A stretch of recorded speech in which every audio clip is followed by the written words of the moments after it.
Hi, everybody. This is Stan Glubchik, Head of Alliances with Armor. So in today's webinar, we're actually going to be covering simplifying and accelerating secure application deployments. We'll have Scott Ward joining back with us in just a moment. In the meantime, we'll actually jump right into this and start going through some of the content that we're helping present today.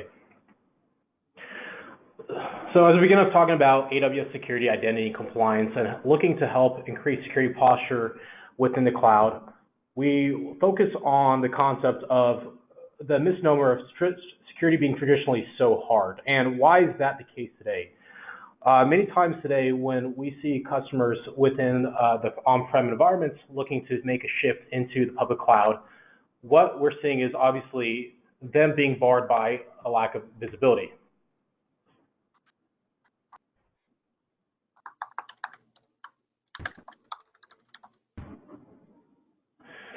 With a lack of visibility. Usually this is due to the case that they are obviously refactoring many of their applications. They haven't deployed the proper landing zone within AWS. And then moving those mission critical workloads in an asset-rich environment becomes a little bit of a comprehensive and monolithic struggle. So ensuring that the proper visibility through APIs that can ensure audit controls and also visibility through assets does become a critical marker. There's also a barrier for also a low degree of automation. When taking a monolithic application stack and then decoupling it into a microservice implementation with the service mesh connecting all these applications, a lot of times the refactoring component of that, ensuring that we go from a low degree of automation to high degree of automation, does take some work. With the low degree of automation that we see today, what we typically see is very disparate security controls that are deployed on the perimeter. We see some that are even deployed on some servers, and some ubiquitous controls like encryption, data for encrypting data at rest, or in transit also becomes a little bit of a slow churn.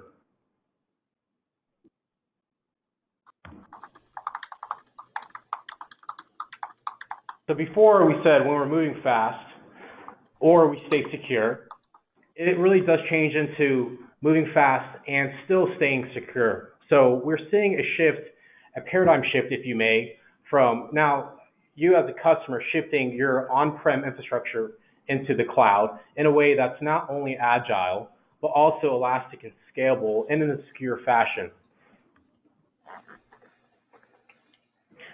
Hey, Stan, Scott's here. If you'd like me to take over, I apologize for that. Yep, go ahead. Okay, sorry about that, everybody. So some of the most sensitive workloads that you're going to find are running on AWS, and this is actually a small collection of some very, very tough customers with very, very specific security requirements who are running some very, very big and some very, very sensitive workloads on AWS. We have customers such as FINRA, who is responsible for actually taking care of the overall financial market, and they're comfortable running some of their key applications outside of their data center and on AWS.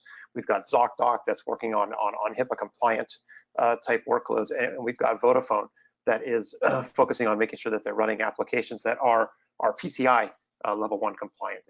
And all of these customers are comfortable and confident being able to run these workloads on top of AWS. Now, there's some reasons why customers are comfortable and confident with being able to run these workloads on AWS. And if I could get control back, there we go. And it really starts with the fact that security at AWS is our top priority. And we do this by listening closely to our customers to make sure that we're offering them a secure cloud computing environment, and also innovating and delivering security services that are really going to help them customers satisfy their security and their compliance needs for even the most risk-sensitive organizations. Today, we have at AWS over 1 million customers around the world, and our customers represent a pretty diverse range of industries. They have lots of different use cases. We have large enterprises, we have startups, we have educations, we have government organizations, and each one of these customers has a different kind of scale and global reach, and that gives us a lot of visibility and a lot of deep insights into what they need when it comes to cloud security, and we take that knowledge and we invest on that, and we deliver that back into the services and the infrastructure that we're delivering for customers to be able to run their workloads on AWS. And so when you think about security at AWS, it really starts with our core infrastructure. It's custom built for the cloud. It's designed to meet the most stringent security requirements in the world. It's monitored 24/7 by a professional security team, and we take that knowledge that we've used to build out our infrastructure, and we take that same knowledge and we apply it to the actual services that we're building in AWS, whether they be a security specific service or a service in general, to make sure that we're helping to deliver this innovation in the actual services that our customers are using. And so what this means is that as an AWS customer, regardless of your size or how much you have invested in AWS, you actually inherit all of the benefits and all of the experiences that we've had to deal with, and things that we've delivered for some of the most strict and stringent third-party assurance frameworks that are out there. Also contributing to this is the fact that we have a large and the largest network of security partners and solutions that are out there, but Armor being one of those. And so what that allows you to do is it allows you to extend the benefits that AWS gives you, and allows you to use the security technology and consulting partners that are familiar with AWS and help you build out and deliver solutions that are ultimately going to help you meet your security goals when running on AWS. And one of the reasons that customers are so focused when it comes to security is that they have compliance requirements that they need to meet, whether it be PCI, HIPAA, FedRAMP, FISMA. There's lots of different compliance requirements that the customers need to adhere to when they're running workloads for the industries that they participate in. And so at AWS, we realize that, and we have an entire team that is focused on delivering compliance strategies and solutions for our customers. So to aid our customers, we actually go out and we work with these compliance organizations. And what you see here on the slide is just a small number of compliance organizations that we work with. And we go out and we work with these organizations to make sure we understand what their requirements are. And we actually take and we build the appropriate controls for those requirements into the AWS platform and the infrastructure that we deliver for customers. And then we work with third-party auditors to actually test and verify those controls. And these auditors then make their attestations about what AWS is doing available to our customers. And so then customers can actually consume those attestations, see how AWS is actually meeting compliance for the portion of the AWS platform that AWS ultimately controls and has responsibility for. And it allows them to then go out and build their compliant solutions on top of AWS because they know what AWS is taking care of, and they can now go and focus their security professionals on the solutions and the applications they're actually deploying on AWS and make sure that they're building in the appropriate compliance for their workload. And then they can take what AWS has provided, the audit information about their application, and be able to demonstrate that they're running a fully compliant solution in AWS Cloud. And so when you're looking at AWS, there's some unique characteristics that AWS offers to you when it comes to visibility and control and operating at a large scale. And so time and time again, you'll hear from us at AWS that customers have full control over their data. And so, one of those things is that you get control over which AWS storage service you're actually going to put your data in, but you also get control over who has access to your data. So you can actually define the appropriate access controls to say who can access and who can consume your data at any point in time. You can actually monitor that as well.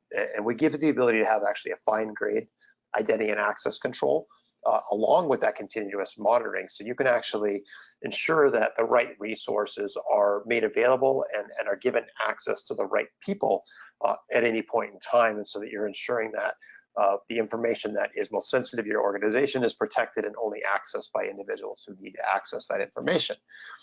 It also allows you to be able to reduce risk as you scale by using these automation and interactivity monitoring services that help you detect suspicious security events, like maybe a configuration change, and detect those across your ecosystem so that as you scale and you have more of everything running, you're able to detect and define and understand when something has changed within that overall ecosystem so you know exactly where to be putting your attention.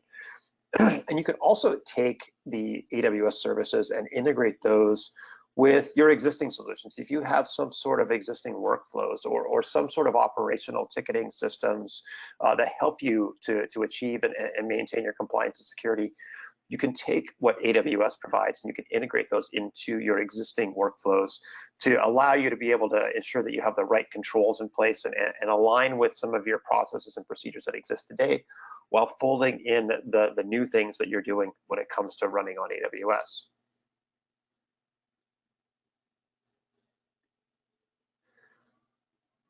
So also with AWS, we give our customers the ability to ensure that they are operating in an environment that has a very high standard when it comes to privacy. So we take your privacy very seriously. Our customers care a lot about the security of their data. So we have our experts who are monitoring the system constantly to help you as a customer protect your content, but we also give you the ability to actually build on the secure infrastructure. And to start with, when you choose which AWS region you're going to run your workloads in and store your data in, that is where your data is going to stay.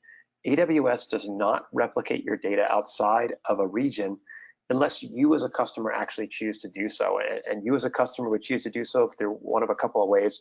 One, you would maybe execute on code that you would run yourself that would actually move that data out of an AWS region into another region or maybe into one of your own data centers. Or two, you enable configuration in one of our storage services that says you as a customer would like AWS to replicate this data to another AWS region. Other than that, your data is going to stay in that particular region. We also give the ability to have a lot of control and protection when it comes to encryption at scale. So more data means there's more things moving around, more systems means more things to protect. We give you the ability to actually implement that encryption at scale, whether it be through our AWS Key Management Service or if you have some sort of unique cloud HSM requirements, you can use our AWS Cloud HSMs, which have the appropriate FIPS level 2, FIPS 140-2 level 3 verifications to make sure that you are storing and protecting your keys at the appropriate level. And so what all this means is that if you have some sort of local data privacy laws that you need to adhere to, to make sure that your data is staying and is protected in one particular part of the world and treated in an appropriate way, we give you the ability to make sure that you're able to actually be able to adhere to those laws, have the appropriate monitoring, and demonstrate that you are complying with those laws appropriately.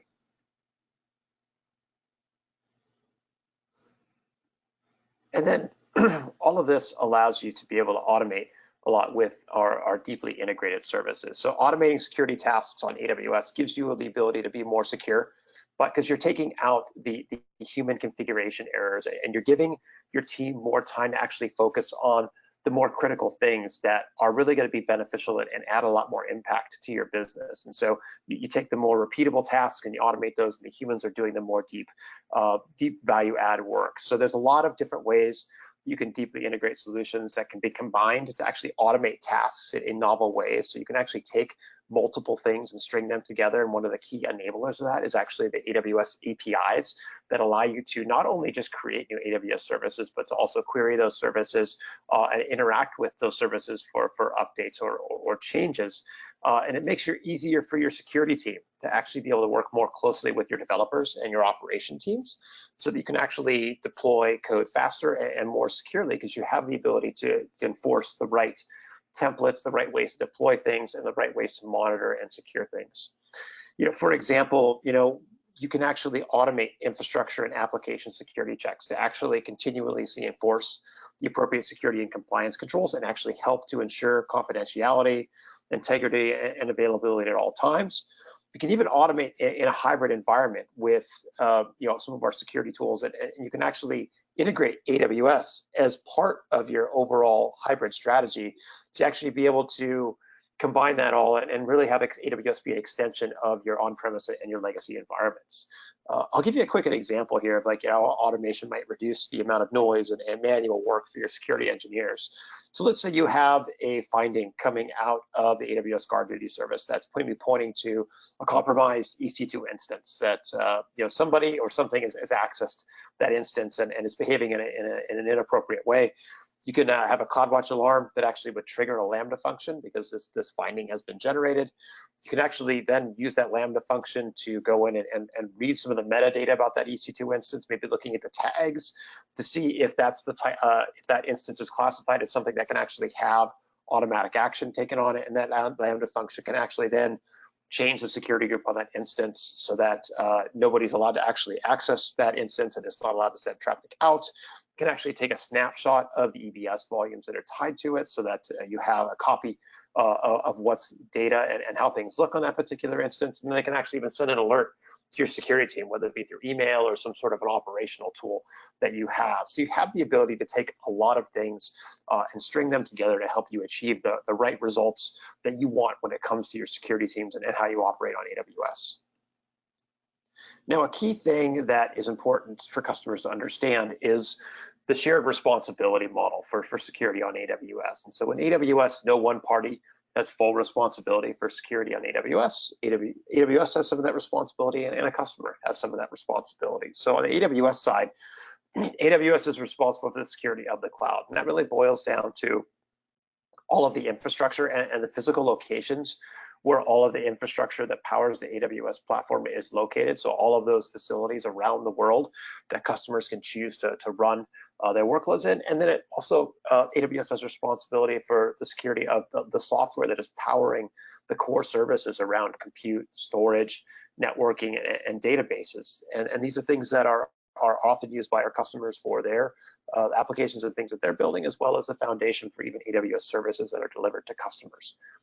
And then a customer has their responsibility for the security in the cloud. It boils down to the customer making the decisions of how are they going to run their workloads, how are they going to secure their data, and how are they going to implement those controls. So customers have decisions of which AWS security services they might turn on or which security features.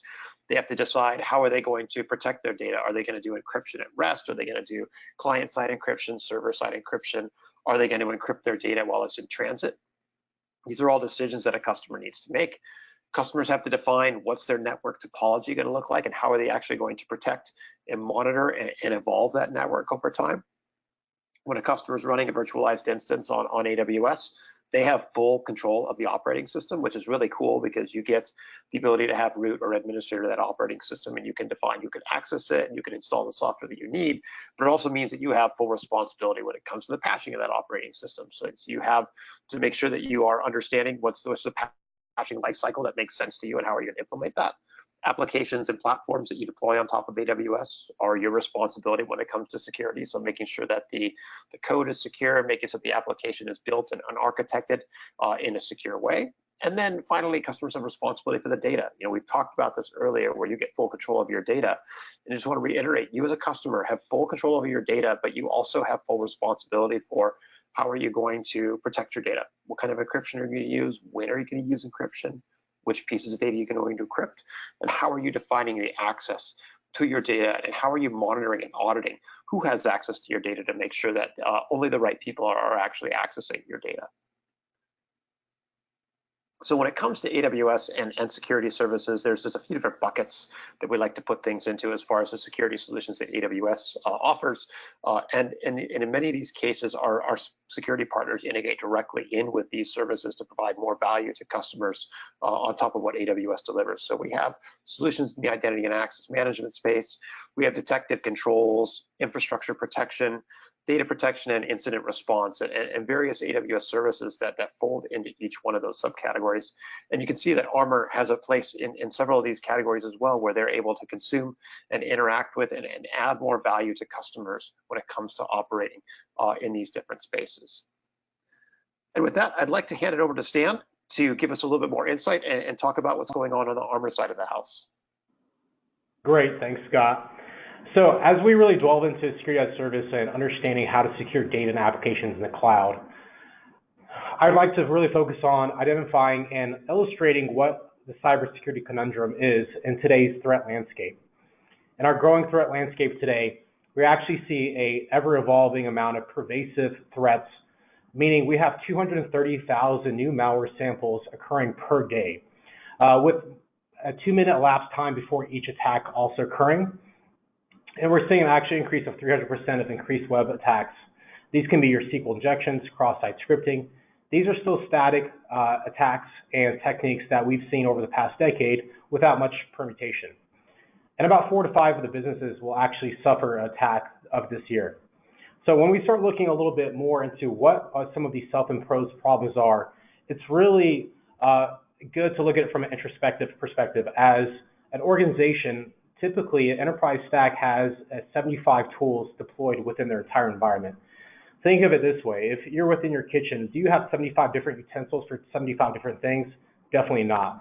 A lot of them become disparate, a lot of them become essentially disjointed and lack of integration, and they don't have a unified policy. So that causes a lot of complexity in an environment with a high TCO and very, very poor efficacy and security outcomes. We see the top 10, OWASP top 10, still being static and consistent over the past decade. So we're obviously seeing a consistent amount of attacks happening in the same vectors. So the adversaries aren't changing their techniques, but we're still not providing the proper security controls or implementation of policies to mitigate these attacks. Many organizations are also looking to compliance to be able to solve for security issues.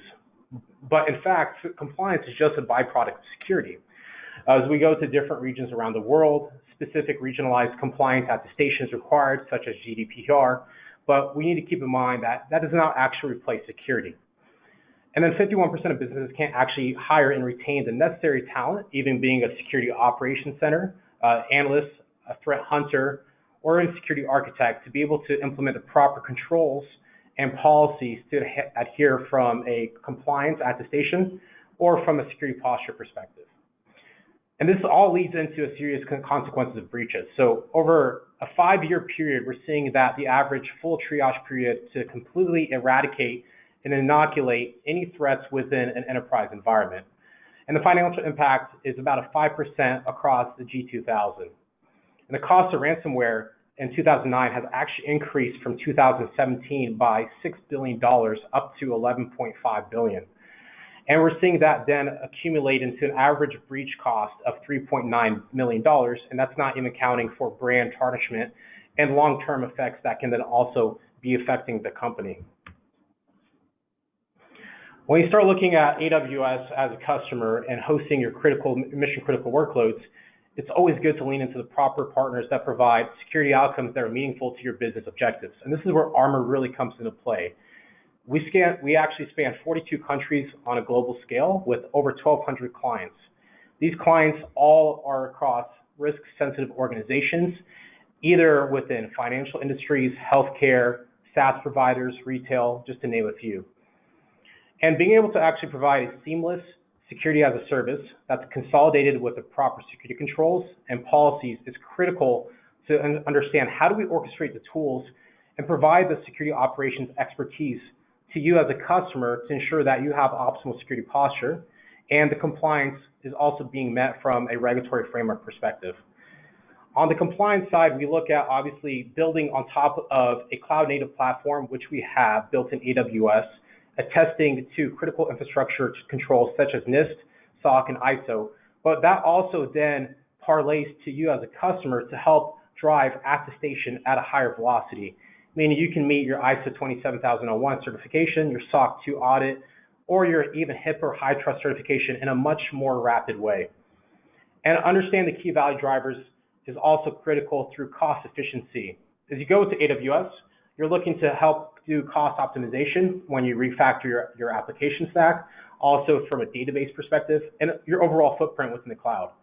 We also help drive cost efficiency through a seamless security as a service, pay-as-you-go model, and full visibility. The visibility aspect is absolutely critical, from assets to identity access management and user access to all these critical applications, making sure your data is only being leveraged in the applications that it's supposed to be.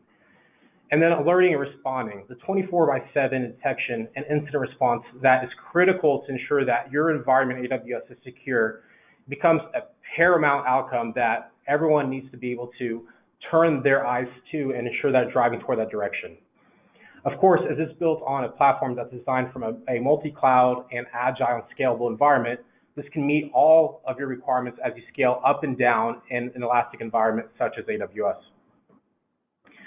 And I always like to say, with great power, there also must come great responsibility. And as we talk about the responsibility model, it is up to you as a customer within AWS to understand exactly how to secure your data, your platforms, your applications, your operating system, and of course, do best practice implementation around your network and firewall configuration.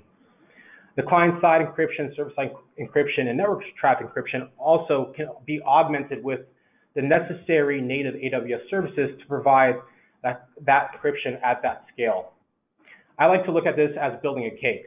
We have the 4 layers of the cake, and when we start to layer the icing on top of the cake, this is where Armor can really provide the attestation from a control perspective to be able to understand how to control your data in a critical way.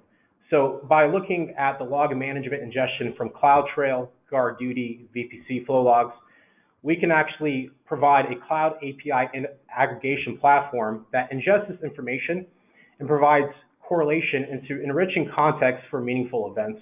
And of course, securing sensitive files and data through file integrity monitoring. When we actually secure the platforms and applications that you're running, either within containers or even trying to essentially decouple your monolithic stacks, we look at helping provide runtime application protection, vulnerability scans on your operating system, and of course, the proper identity access monitoring as well. Your operating systems need to be secure and your network as well. So by providing east to west microsegmentation for any kind of lateral movement within an environment to stop bad actors for any nefarious activity, and also the malware detection for potential zero-day threats. And one critical one I always like to focus as well as the user behavioral analytics, the anomaly detection that we can aggregate from GuardDuty, from your environment, from any kind of network anomalous activity is critical to ensure that we are finding that needle in the haystack and the event that is most critical within your environment. Providing that within the cake itself is sliding that to the box. So the box itself is a service wrapper that we like to call Armor Automated Compliance. And that's just delivering a continuous monitoring and response mechanism at scale anywhere within your AWS environments across a multitude of regions. So security outcomes as a service is a term many of you may have heard, as many of you may have not heard. And it's not any kind of buzzword, but really what it is being able to provide a outcome to a business objective with the outcome being security driven. Where we don't typically like to focus on is understanding the underpinning tool set that need to be integrated and managed from a policy perspective to be able to achieve these outcomes, because that then becomes very comprehensive and a monolithic task in itself. 24/7 detection and response is the capability for us to be able to provide real-time monitoring on your EC2 instances on any kind of events that are moderate to high severity. And as those escalate, we provide the capability to then pivot into incident response. So we can then provide that through ticketing systems, through Jira, for example. We also can provide incident response through automation of remediation, through SOAR and automation orchestration playbooks. Invoking a Lambda function is a good example on how we can go out and close a egress port that may be open to the world where it's actually opening up your attack surface. And compliance, of course. If you're a C-level or executive or within a sensitive adverse risk organization looking to be able to attest to any kind of compliance standard, it's critical that you have the proper guardrails in place along with the protocols and the controls to ensure that you have the attestation. And then the vulnerability management program is critical. It's not just a tools, but it's also a people's and process component that we need to aggregate together to ensure that you have the proper risk mitigation outcome that can be delivered through that specific management.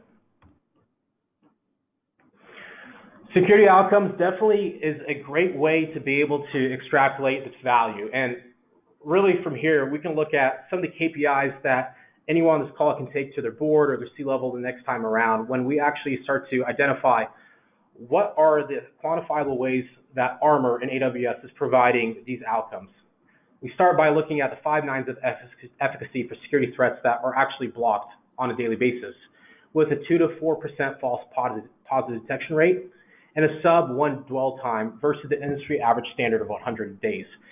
And this one I like to definitely call out is as a 100-day dwell time. Think about the data exfiltration and the amount of lateral movement that a bad actor can actually penetrate within an environment in AWS.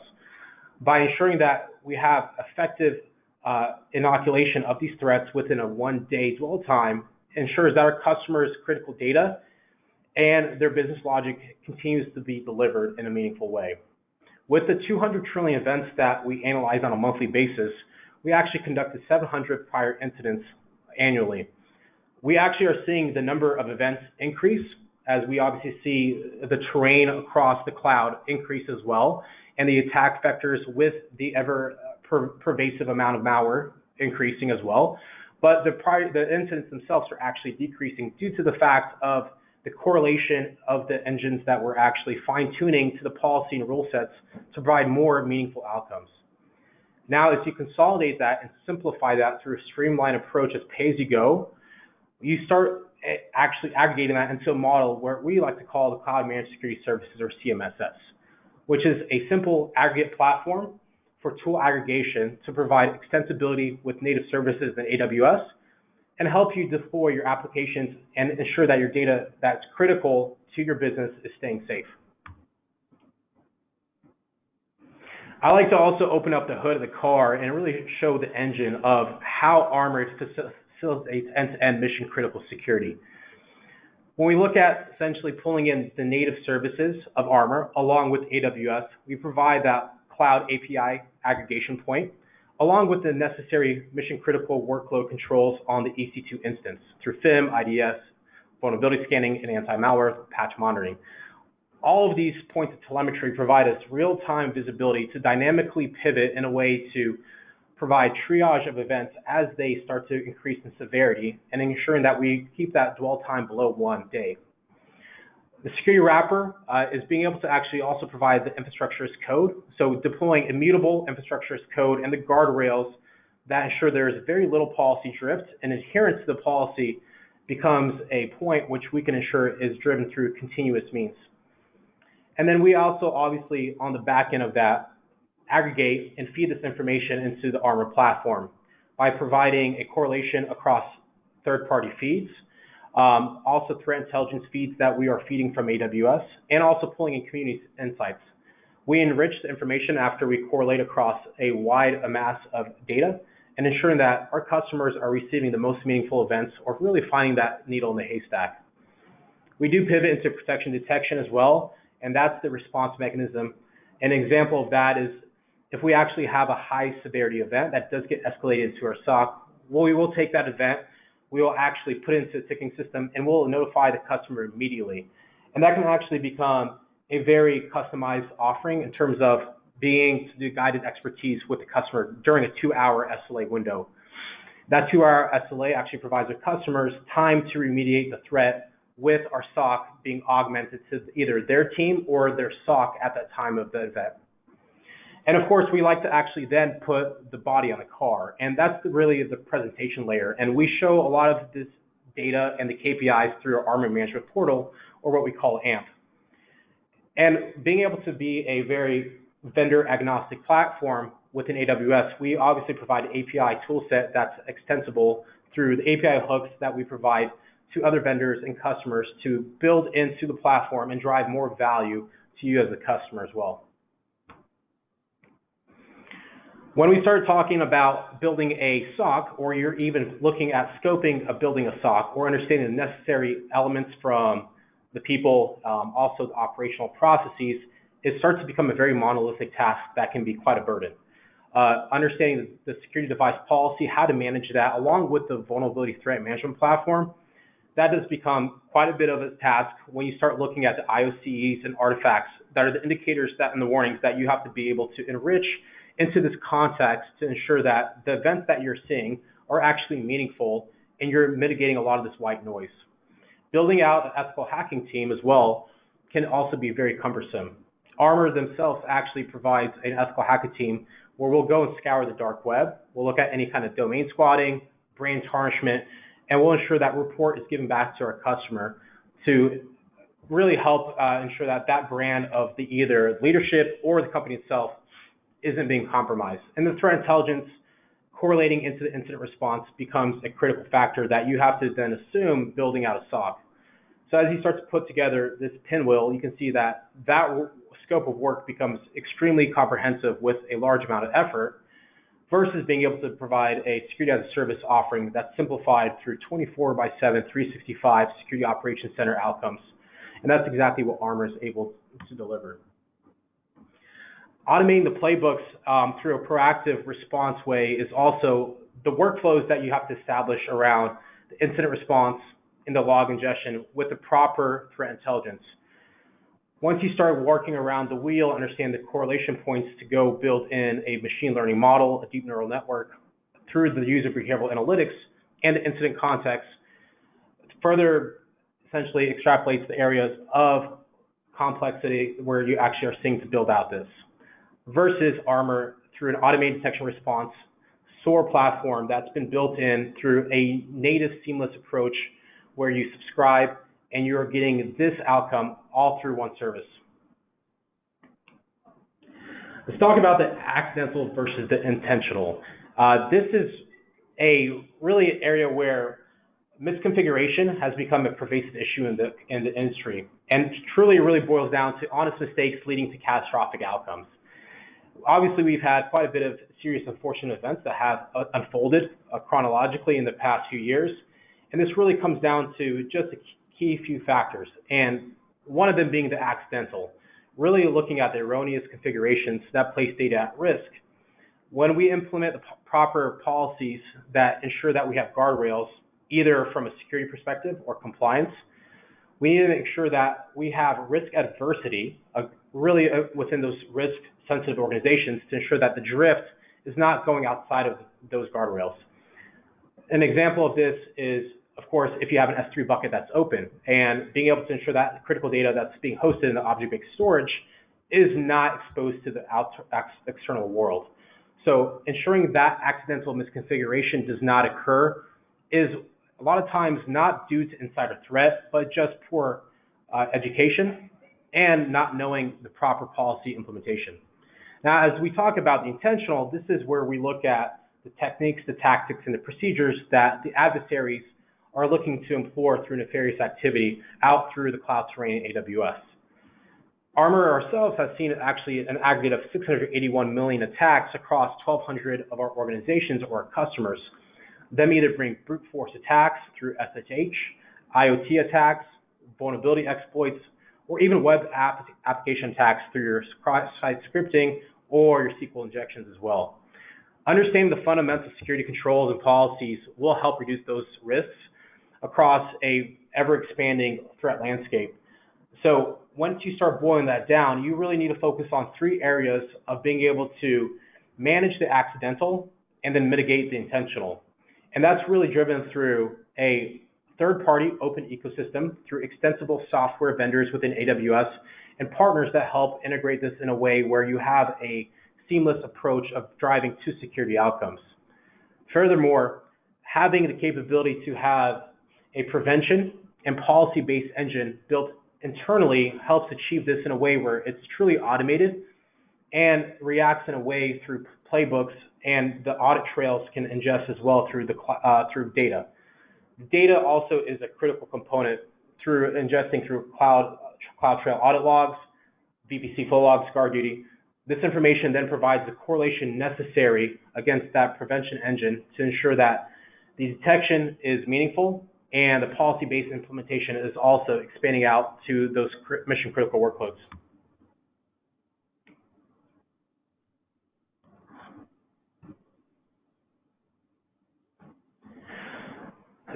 Some of the security outcomes that we look to actually really illustrate about some use cases is around immutable security as code. And when we talk about immutable security as code, it's really being able to achieve compliance at scale.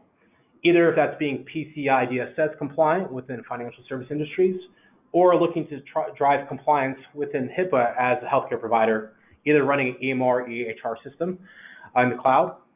Being able to do that in a way where you can spin up, spin down, and also provide the proper disaster recovery and high availability is critical. So ensuring that tools that are also are DevOps friendly are being utilized, such as CloudFormation template, and baking in the logic within that you can spin up a fully HIPAA compliant infrastructure does make it that much more seamless to ensure that the immutability from a security as code perspective is there, and you're deploying your CI/CD pipeline, your applications, and your workloads in an already compliant infrastructure, which is being monitored 24/7 with the proper incident response controls. When we look at 24/7 detection as well, this is when the SOC truly helps provide and deliver 24/7 ticketing, real-time SOC support, and 2-hour remediation. These are just SLAs and also just metrics that we can actually track in a quantifiable way to ensure that the 24/7 detection is actually being delivered to you as a customer. And we scale this out across any environment, any region where you deploy your workloads within AWS as well. As we really focus also on some of the areas where we have visibility, we have this conversation actually quite a bit with our customers. And one of the most common areas of conversation comes around visibility. And visibility is, of course, critical with asset management, also from a policy adherence perspective. Presidio Health is actually one of our customers that provided a EMR system, and with the goal to actually disrupt the status quo with latest technology through an automated process to help propel their business. Some of the underpinning solutions we actually helped integrate with them was Security Hub with Armor Anywhere, and then we used the Armor security expertise to help overlay that to ensure that they were achieving the security outcomes as well. And I actually think the quote below from Dr. Evans is pretty profound. And just to summarize that, it's really a succinct way to be able to understand how we helped this customer achieve a very scalable and elastic EMR system that, more than importantly, was secure around the necessary compliance frameworks that they were looking to attest to. So their patients' data was secure, and they no longer had to worry about the security of the data for the patients, and they could focus on what's really meaningful. And that's providing ultimate and utmost best service for their actual patients within their doctor network. So I want to wrap it up with three key takeaways for you all. The cloud really has changed everything, and we must secure our workloads against the accidental and intentional threats. So really being able to provide the proper security guardrails in place around assurance of policies and a unified policy with visibility does ensure that we can help that. Secondly, the hard part of security is not just a technology problem, right? It's an operational problem. And the operational problem can be broken down into the people, the processes, and the technology. But all of those three can only be also met with the proper implementation with vendor technology, third-party tools, partners such as Armor, and of course, a cloud service provider such as AWS. And together, being able to solve that problem becomes much less of an actual burden, and it becomes more of a seamless way to be able to go and build and scale your business.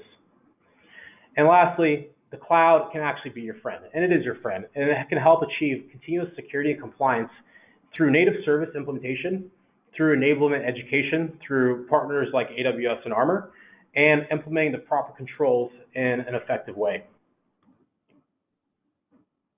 Excellent. Thank you so much, Stan. Really appreciate the insights there, and thank you also for helping to pick up there in the beginning during that momentary hiccup. Now we're going to transition into our live Q&A right now. As a reminder, if you have any questions you'd like to submit, please do that through the questions panel, and we'll do our best to get to those. I do have a couple of questions that have come in already. Stan, I know you've kind of talked about this, but let's maybe see if we can summarize it down a little bit. How would you classify, like, if a customer already uses AWS security tools, what value does Armor add on top of that for a customer who's already using some of the AWS security features? Yeah, Scott, that's a great question. So those customers that are already leveraging those native tools in AWS, Armor actually will help augment that. Some of the augmentation is provided through looking to integrate through policy management, where the customer themselves no longer have to really fully facilitate the management of the services. So Armor could actually uplift that management through an integrated service approach. We do that by pulling in through a software integration layer, and we actually kind of extract some of that information. When we extract it, what we're really doing is understanding what these threats mean to the customer and their specific environment, so they don't have to. A lot of times AWS provides that visibility in a very effective way, but a lot of the information still comes to them in a way that's a little bit too much for them to be able to filter out. So Armor steps in and we can filter out the white noise, if you may, and correlate to the events that are going to be meaningful, and then provide outcomes where the customer doesn't have to worry about the stitching of the automation of the services. So that really does provide a way where we're not actually replacing AWS services, but we're augmenting and we're building on top of them as we're also already integrated with them as well. Excellent, excellent. And kind of building on that, for a provider like Armor who's providing security as a service, what sort of access to a customer's AWS environment would you actually need to be able to implement your security controls? Yeah, so depending on the actual deployment scenario, many times we can actually just do a read-only access. We will typically set that up through an IAM access permission, so we'll just get a read-only role. We actually will hand over several lines of code where the customer can go and satiate their own software layer or their own product within Armor Anywhere, for example. That can be actually deployed through a Terraform, CloudFormation template, PowerShell, your AWS CLI, just with a few lines of code. So a lot of that management and deployment is actually done within the customer's hands. Depending on how much the customer wants to involve Armor in terms of hands-on, beyond read-only access, that's up to them. So a lot of times, if we only have read-only access and there is an actual event which we need to remediate, we end up engaging directly with the customer, either through a direct ticket. We also can have phone support. And if the customer is only comfortable with them having control of that critical workload, meaning changing a security group within a VPC, they can do so. But if they want to also provide us some of that capability, we're more than happy to augment and provide some of that remediation as well. Great. Okay. Oh, and kind of moving beyond just Armor and AWS, does Armor integrate with other third-party logging solutions like Sumo Logic, for example? Today we actually have a plethora of log ingestion sources. Today we actually do ingest our information back into our SIEM, but from third parties, we do utilize on-premise appliances. We also have some ticketing systems we use. So a lot of those are actually wrappers that we can develop and the parsers that can come up in a very scalable way. Sumo Logic is actually one that we do not currently support, but that is something on a roadmap that we look to support down the future. Great, great. Okay, we've got another question I think that both you and I can provide some insight into, and I'll start with. But the question is, how do you get DevOps teams to really buy into security? Let me add a few things from the AWS side that I'm interested in kind of what you have to say as well from the Armor side. I think when you get DevOps teams and the whole goal of DevOps is to really make sure that your developer and your operations teams are tightly coupled, and that they're kind of deploying things to production and able to successfully operate those, and they're doing as much work before the deployment to make sure that things are working properly. And I think when you start talking about security, the natural way to get security involved is to insert your security team into that developer pipeline. Having your security team owning some tasks, writing some code, plugging their checks into that security pipeline, and giving that feedback loop right back to the developers, and preventing things from moving forward into production until they're actually resolved. And then working, the security team working with the developer team to understand how do they implement secure code, secure deployments that will ensure that they can pass these checks into the future, and really positioning the developer team to control their own destiny and ensuring that they can build things from the beginning that will align with it and pass the security checks over time. So I think the way that I've seen is just really making sure that those security teams and those developer teams are actively interacting with each other, and that they're owning their own pieces and getting the right feedback mechanisms are the things that I've seen. But Stan, I'd be interested in seeing if, from your side and with the Armor experience, if you're seeing anything else about in that space. No, Scott, I agree with you in your overall sentiment. It's really looking at shifting security to the left. So being able to have the marriage of developers with security, and from an operational perspective, it does become very imperative. We don't want security to become a barrier for developers to be able to go and ensure that they're hitting their objectives. Implementing some of the security, if we can, through that CI/CD pipeline, and making sure that the checks are in place, either scanning pre-runtime the images, making sure there's no CVEs, vulnerabilities that are could or can be exploited, and also running those proper controls within a runtime application environment as well too is critical. But I think ensuring that we do have the proper alignment and not putting security controls as a barrier for entry for developers, but a way to integrate them into that overall process where it becomes much more seamless for them to be able to do their job effectively. Great, great. This is an interesting question here that I think you and I can once again both provide some insight in. It's really what security roles are going to be deprecated by leveraging the AWS security suite, and what new roles are being created by this evolution. I'll start out on the AWS side. I don't know if I'd say that roles are being deprecated, but I definitely would say that roles need to evolve. Certainly the biggest thing that I've seen when it comes to security is that security teams need to have more of an engineering focus to be successful in today's kind of DevOps cloudy world. They need to have their own roadmaps. They need to actually have, be taking things off the board and burning down things, and have sprints to actually kind of automate and be able to, whether it's defining what's going to be part of the workflow or defining what are the default templates that teams can use to be able to run infrastructure on AWS, or whether it be building out automated responses to security detections.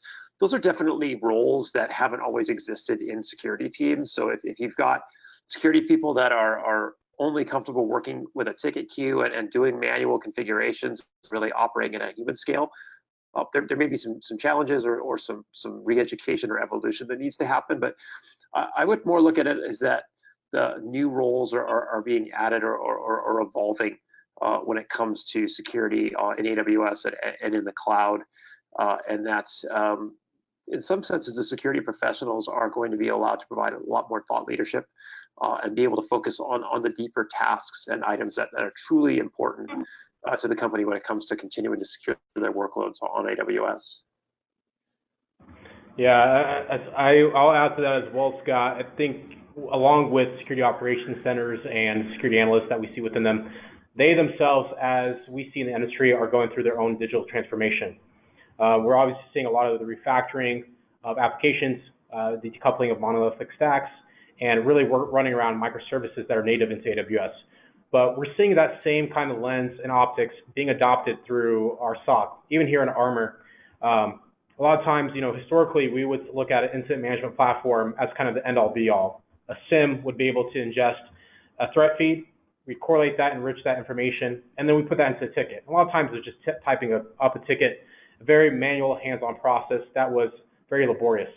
So now as we move away from that and we look at being able to automate that through SOAR platforms, being able to trigger invocations through Lambda for remediation, for example, also providing proper automation workflows through native APIs in AWS, those kind of skill sets and aptitude that a security operations center analyst, a threat hunter, a forensic analyst needs to know is also critical, because they also have to understand how does the adversary think, how are they going to maneuver within these cloud environments, and what are the points that they need to protect the castle. So a lot of these areas are really going to the lens of, as you mentioned, Scott, of evolution and iteration in a way where we're now seeing a SOC becoming much more cloud native and adopting these tools in a way that only makes their jobs more effective and being able to stop the adversary and taking really what's meaningful, and that's the data within the cloud.